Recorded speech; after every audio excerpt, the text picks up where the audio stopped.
வணக்கம்.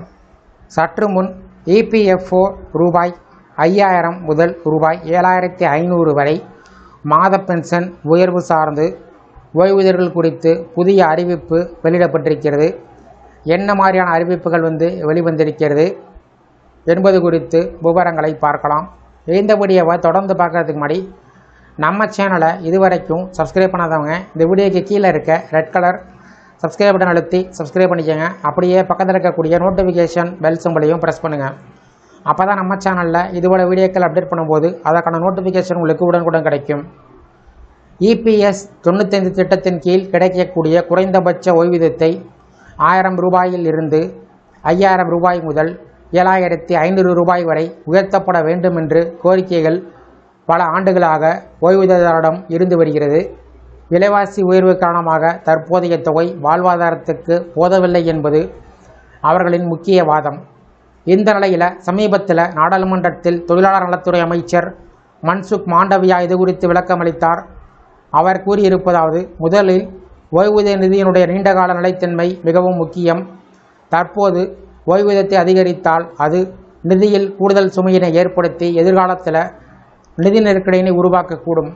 இரண்டாவது, மத்திய அரசு ஏற்கனவே குறைந்தபட்ச 1000 ரூபாய் ஓய்வூதியத்தை வழங்குவதற்கு பட்ஜெட்டில் இருந்து கூடுதல் நிதி வழங்கி வருகிறது. மேலும் ஊழியர்களின் அடிப்படை ஊதியத்தில் 1.16% தொகையினையும் அரசு தனது பங்களிப்பாக செலுத்தி வருகிறது. மூன்றாவது, EPS 95 திட்டத்தின் நிதியமைப்பு முக்கியமாக முதலாளிகளின் பங்களிப்பை சார்ந்தது. ஊழியர்களின் அடிப்படை ஊதியத்தில் 8.33% தொகையினை முதலாளிகள் செலுத்துகிறார்கள்.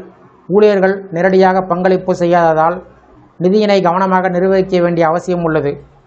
EPS 95 திட்டத்தின் முக்கிய அம்சங்கள்: 58 வயதிற்கு பின்பு வாழ்நாள் முழுவதும் ஓய்வூதியம், குடும்ப ஓய்வூதியம் வழங்கும் பாதுகாப்பு, 50 வயதிற்கு பின்பு முன்கூட்டிய ஓய்வு பெறக்கூடிய வாய்ப்பு.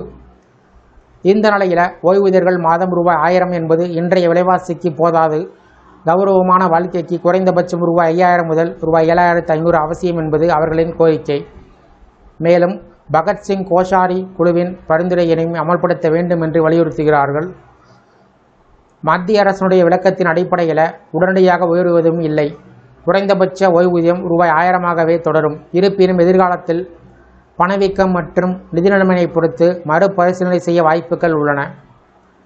இந்த முடிவு ஓய்வூதியர்களுக்கு ஏமாற்றம் கொடுத்தாலும் நிதி நிலைத்தன்மை மற்றும் சமூக பாதுகாப்பு ஆகிய இரண்டுக்கும் இடையில் சமநிலை தேவைப்படுவது தெளிவாகிறது. இந்த வீடியோ குறித்த உங்களுடைய கருத்துக்களை கமெண்ட் செக்ஷனில் கமெண்ட் பண்ணுங்கள். இந்த வீடியோ பிடிச்சிருந்தால் வீடியோக்கு ஒரு லைக் பண்ணுங்கள். இந்த வீடியோவை உங்களுடைய நண்பர்கள் உறவினர்கள் இருக்கும் ஷேர் பண்ணுங்கள். நன்றி.